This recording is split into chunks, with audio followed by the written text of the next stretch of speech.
Hey geeks, what's up? I went to a local comic book shop recently and picked up some floppies.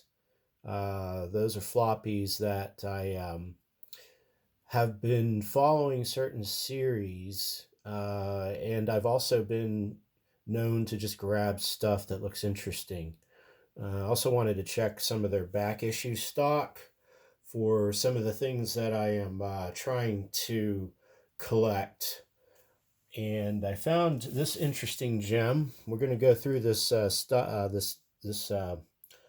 stack of stuff that I bought. First one up is The Adventures of Snake Pliskin. Snake Pliskin, I heard of you. This is issue number one. As you can see, this is January of '97 when this came out.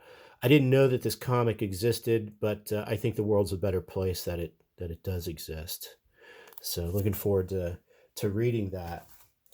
Next up is I've been on the quest, as I mentioned in previous videos, to find Shogun Warriors back issues, and here's issue number two.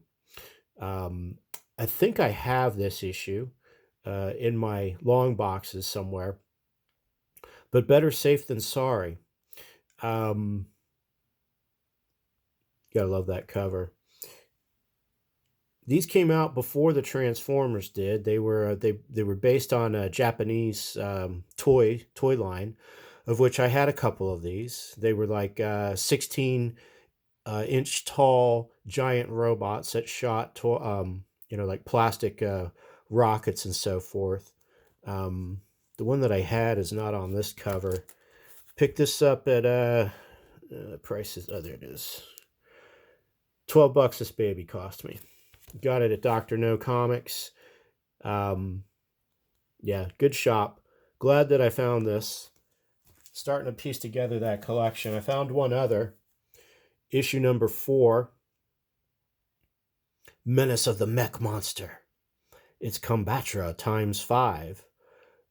So this is just all out, giant robot action. Artist was Herb Trimpe, who I've mentioned, I think, in the past that I'm a fan of his work. So good stuff there. Last Ronin, The Lost Years, director's cut. I don't know what makes it a director's cut. I don't know if there's some additional material in it, but I've been collecting these as they've come out, the Last Ronin series. And I'm not a huge TM NT guy. In fact, I'm real late to that party. But I do find the artwork in the original Teenage Ninja Mutant Turtles comics to be really compelling, and I'm familiar with the story. I think it's a great story for self-made comics and creators' rights, and being able to be an artist who creates your own thing and then have that thing really get popular, super, super popular. And these are, it's about Ninja Mutant Turtles, so there's a lot of kung fu, a lot of martial arts, a lot of ninja style fighting and so forth. So, I mean, you got to love that. So, this series here, though, I don't know much about it other than I am assuming that only one of the turtles is left alive in some post apocalyptic hellscape, and that's what it's about. This issue kind of jumped out at me, though, because, there's a lot of extra material in it, there's a lot of bonus artwork. So that's always cool. It's always appreciated by fans. But yeah, I am ignorant, woefully ignorant of Teenage Ninja Mutant Turtles. I need to catch up. I have some of the collected volumes and so forth. And so I've been, grabbing these Last Ronin comics as I've seen them as well. And that's a great piece. Yeah, that's Eastman, one of the original creators of the comic book. So good stuff there. Looking forward to digging into that one. The Expanse. Absolutely loved the show. Big fan. Loved the show. Sad that it was canceled or they finished it up or whatever. I'm hoping that it pops back up in the movies and they get a chance to finish telling their story. I think the final 3 books of the saga are what still needs to be committed to film. So this comic here is issue number 1 of Dragon Tooth. I think this takes place after the events of the television show. Um, so, this might be a little advanced look of what's eventually going to be in the movies. I don't know. I'm not sure if these are based off of the final 3 books or not. I don't think they are, because my understanding is in the final 3 books, the story actually jumps ahead about 20 years or so. And this looks more recent. Just, I mean, like the characters, like you can see here, Amos hasn't aged. So this might be, sort of like, I don't want to say like filler story, but, some in between work, in between stories before the book series picks up. But good to see, good to see these comics out there. Boy, a lot of ads in this. Um, if you're not familiar with the show, I would highly recommend it. I haven't read any of the books. I thought about reading the final 3 books just so I could figure out or find out what happened, but these comics might suffice. So there's I got 2. Got a copy for my brother, and there's a variant cover too that I picked up. So went a little crazy on that.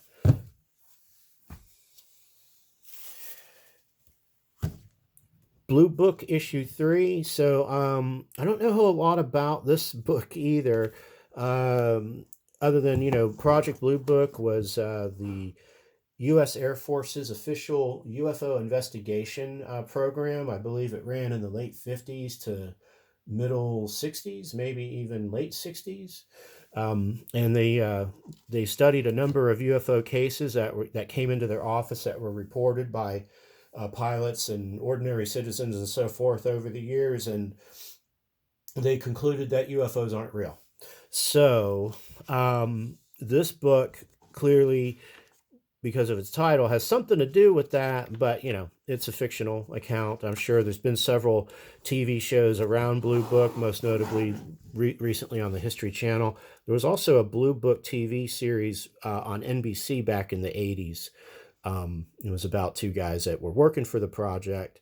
Blue Book is an interesting program if you want to read up on some fascinating sort of paranormal history of the United States. Check into the Blue Book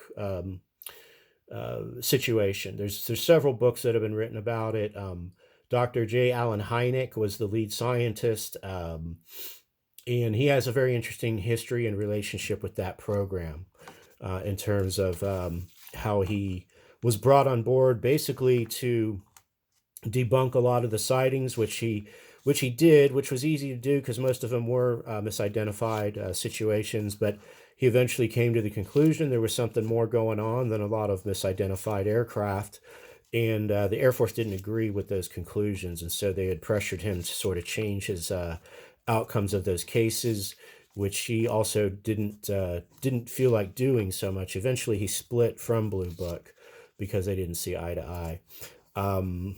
So anyway, I've got the first 2 issues of this. I saw issue 3 and grabbed it. I haven't read them yet, but I'm a fan of UFO type comics, so I grabbed it.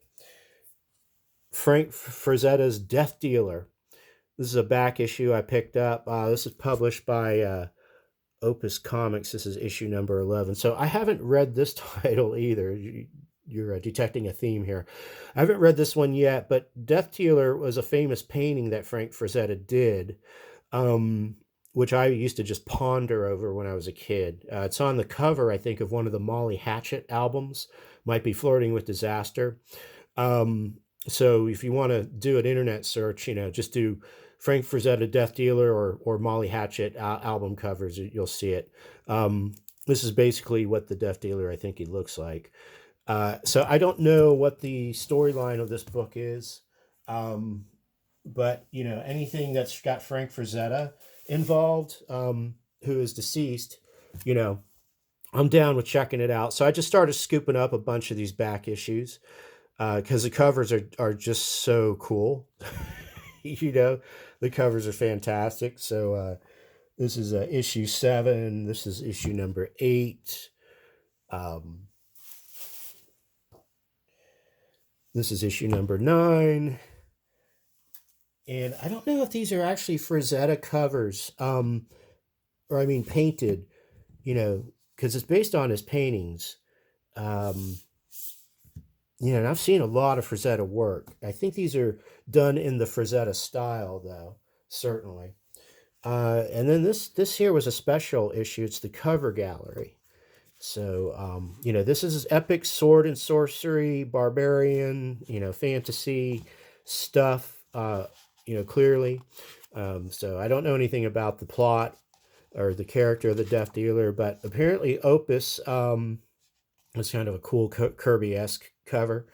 But apparently this publisher, Opus Comics, what they did is I guess they licensed the work from the Frazetta estate and decided to write stories around the paintings, which is a really cool concept. And so they've just they've gone all out with the artwork, and I think they've brought in some top-notch artists. I can't really speak to the story until I read it, but I mean it looks pretty damn cool. And sometimes with comics, that's really all you need, is for it to look really cool. In fact, that's probably how a lot of people get into comics, is because they look cool. 20th Century Men from Image Comics. This is issue number 2. I picked up issue number 1. This was just hanging out on the stand. I think they're already up to issue 5 or 6 at this point. But I grabbed this because I have issue number 1, and I've heard that this comes highly recommended from some comics folks that I know and some groups that I'm in. So I was like, yeah, there's issue number 2. I kind of let it lax. I was, I heard it was so good that I should be buying it.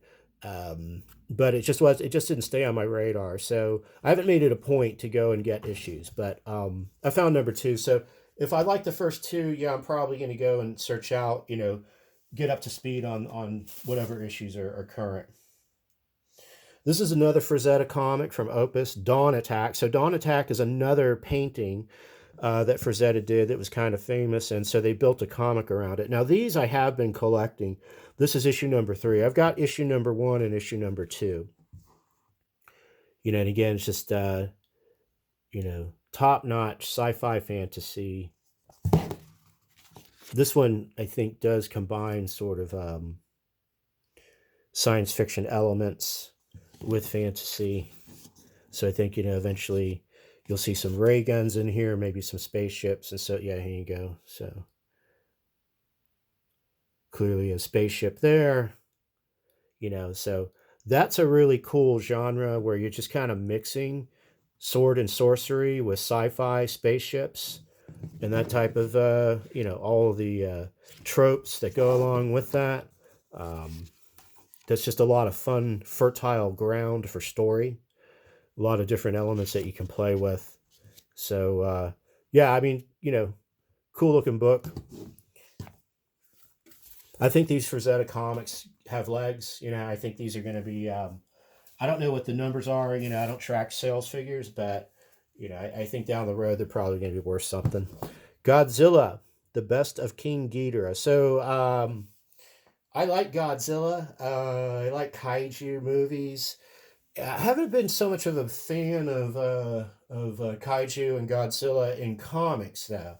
I just don't think that big monsters, fighting, I don't think it translates very well to comics. Like, you need to see the movement and the action of the monsters destroying these cities and fighting and so forth. But this is a pretty thick book for $7, and it's got Ghidorah, who's one of my favorites.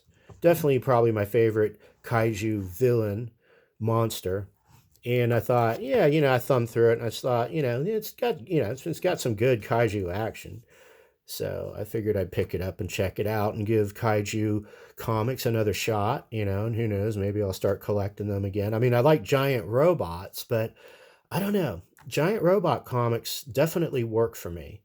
But giant monsters, still trying to warm up to it, So we'll see. Well, that's cool. Looks like a little variant cover there. Yeah. So we'll see how that one goes. Let's see what else we got here. Didn't know that this was in here. So Blue Book issue number 2. So there it is. So you can see here, somebody's about to get abducted by a flying saucer potentially. I like the sequential in this book though. I've noticed in just thumbing through these, there's a lot of sort of these panels that don't have dialogue in them, and so it's just kind of walking you through. There's a lot of silhouette, shadow. Um, the line work is clean, and it's always in this blue and black. Like there's no other colors in these comics. So I mean, you're creating a constant mood with these comics, going with basically 3 colors. Blue, black, and white, and that's hard to do. So yeah, I might dive into these tonight. Um, Anything that's like flying saucer related is of interest to me. This is an actual book, Major Donald E. Kehoe, The Flying Saucer Conspiracy. So they're referencing some historical material here. Donald Kehoe was U.S. Marine Corps, and I think afterwards kind of turned to whistleblowers. Probably one of the first original whistleblowers of UFOs and the U.S. military and so forth. Here we got green and black and white, some supplemental stories. So, yeah, this looks like now the more I look at this book, the more I'm warming up to it and interested in reading it. Tinian. Let's see. James Tinian. That name is familiar to me. So I think Tinian also has been writing Department of Truth, which is another conspiracy, paranormal related book, CIA/FBI type stuff. So, maybe he's bringing his chops to this book. And Department of Truth is a great book. I've been collecting that in trade paperback. So maybe this might be his forte. Spawnhenge. Book 1, Dragon and the Boar, Liam Sharp. So this guy was doing a book called Starhenge, and I think it ran 6 issues, and now I guess Spawnhenge is the sequel to it. This is painted artwork inside. Really fantastic artist, Liam Sharp. Just, not your typical comic book art. So I didn't even know anything about this book. I mean, I didn't know that he was doing a follow up or a sequel to it. So I caught this on the stand and I grabbed it. I think this is.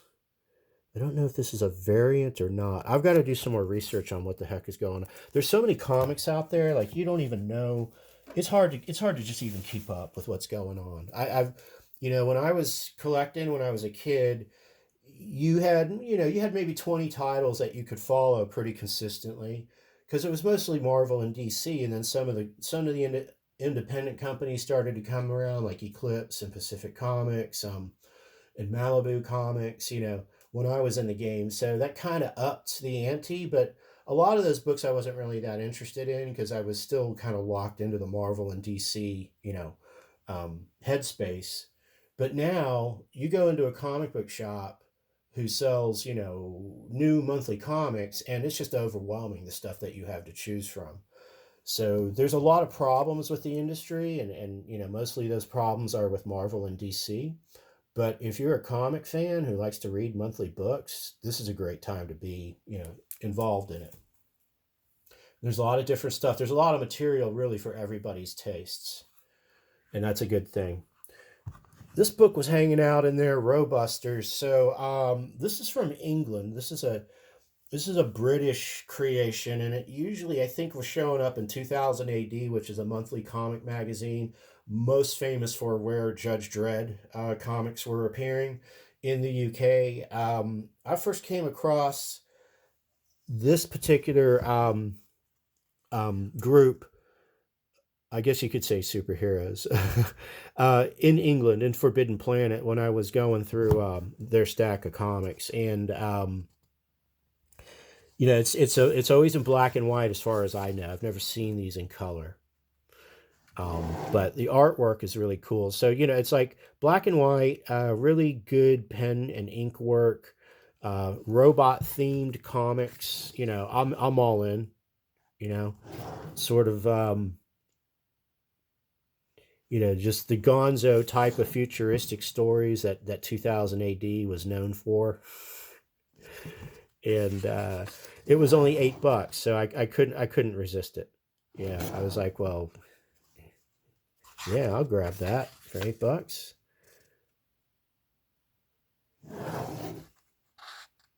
Yeah, a lot of cool stuff in here. This looks like 40 something, 80 pages. 80 pages of boffo crazy robot blasting action in black and white. Definitely worth $8. Definitely worth $8. So here's some of the other books that they were publishing at the time. This looks like an older book too. I guess Titan Books is the publisher. I think they somehow got the rights to this material and then republished it in America. So I don't see a publishing copyright on this, so I have no idea when this book came out. But anyways, good looking stuff. I don't know where book one is. If I ever come across it, I'll get it. I do have a Ro-Busters sort of compendium or omnibus that's a hardcover that I picked up when I was in London. That's probably about 250 pages. So some of this might be in there, but I just love this. I think the black and white reproduction is really good for these books. So that's it. That's all I picked up. As if that wasn't enough. I got a copy of, always got a complimentary copy of Comic Shop News. Don't forget, May 6th is Free Comic Book Day. So if you're interested in getting into some comics, go to your local comic book shop and pick up a bunch of free comic books. Some comic shops will try to charge you for those books, but the front of the comics clearly says Free Comic Book Day. But I will also say, if you go to a comic shop and they do charge you a minimal fee for those free comics, just keep in mind that most likely they're doing that because they're trying to keep their businesses open. That's frankly what it is. So, and supporting your local comic book shop over Amazon or some other online seller is a good thing. So I'm a big fan of doing stuff like that. Sometimes I'll find something on Amazon that's a bit less than what it is in my comic book shop, but I'll buy it from my comic book shop. Also, you can find stuff in your comic book shop that you won't necessarily find on Amazon or somewhere else, maybe eBay. So there are bargains and there are things to be hunting for out there that your LCS will have that others may not. I mean, I've like that Ro-Busters book. Like I didn't even know that existed. I didn't even know it existed until I found it in their stacks. So that's a pretty cool. That's a pretty cool flashes, I should say. Everybody's getting all excited about the Flash because of the new movie that's coming up that's got Michael Keaton's Batman in it. I know I'm excited for it. So yeah, I'm looking forward to that one. Definitely be seeing that one in the theaters. So I think DC right now is making a big Flash push, to tie in with the movie, and rightfully so. If you're interested in reading probably the quintessential Flash story, check out Flashpoint, the graphic novel, which is what the movie's going to be based on, loosely based on, I think. So yeah, loosely based on. The comic story is a lot more involved, but there's also a Flashpoint animated movie that DC did that's pretty decent and it's more faithful to the comic book. So you can check that out ahead of time too. But the Flash movie, um, while it will be based on the Flashpoint story, it's going to be quite different than than what you've seen. And this is what's really cool, I think, about comics is you have these different iterations of these same stories. Different story in the movie, different story in the original comic book, different story in the cartoon or animated feature. Maybe a remix or a remake of the story in later on, comic books. And I mean, comics have been with us now going on almost 100 years. So, I mean, these things are turning into almost lore or mythology. I'm going to throw in a bonus because I don't feel like stopping talking right now. So, Jack Kirby animated comic, Jack Kirby Collector number 85. So, there's an entire magazine devoted to Jack Kirby and collecting Jack Kirby comics and so forth, and the history of Jack Kirby. This issue covers his animation. Late in his career, he found fortune in the animation field. It's a shame that he had to be driven. Excuse my glasses here. It's a shame he had to be driven into animation to finally get some serious recognition and a serious payday. But such was the comic industry back then. These look like some pretty awesome pencils for the Fantastic Four. I think the Fantastic Four animated show. So, this is kind of inside scoop of how he would maybe storyboard out some of that stuff. Yeah, says this was done for the Hanna-Barbera show. So, the cool thing about this magazine is they get a lot of inside scoop, a lot of material that you wouldn't have seen elsewhere. So there are Kirby scholars out there, of which I am not one, but maybe on my way to becoming one, given the amount of material that I read. Incidentals. Let's see. The Destroyer, Giant Robot, Mechanical Roars. So these are going to be some concept designs he was working on. Yeah. For Space Ghost. Like, who doesn't love Space Ghost, So, I mean, this type of stuff here, this stuff that didn't make it into any comic book might have made it in the show, but, just looking at this pre-production work that he was doing and getting paid big money to do it for the time, it's just awesome stuff. So these are always fun to look into. These Kirby collectors here, they've got, Kirby did a lot of romance comics before he really even got into the superhero stuff, or was doing them concurrently. So they'll go and find like old material that he was working on and reprint it. This definitely has the Kirby look to it.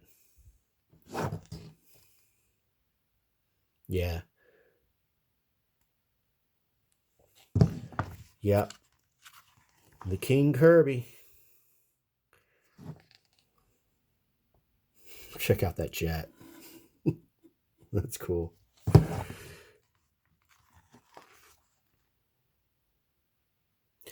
Let's see. What's this? Here's some more. These look like the Thunder Dragons concept art. Okay. So this is kind of stuff that he would pitch to Hanna-Barbera. Some Captain America action. Yeah, these are good. These are awesome magazines. These are really cool. I think they publish them. I don't know if they're bi-monthly, but for $11, you can't beat it. They're usually about 100 pages, 80 pages of Jack Kirby material. So, to dig a little deeper on the artist, it's not enough to just have the comic books. I need to see the ephemera. I need to see the pre-production work that he was working on, the concept sketches, the concept art. I got to see it. I got to know. I got to see what I was missing out on. So, good stuff there. All right, folks, I'm at the 30-minute mark. I like to keep these around 30 minutes. So, thanks for watching. Like and subscribe. I will be back. I have some family issues to deal with, and so it might be a while till my next video. But just know that I love you all, and stay geek.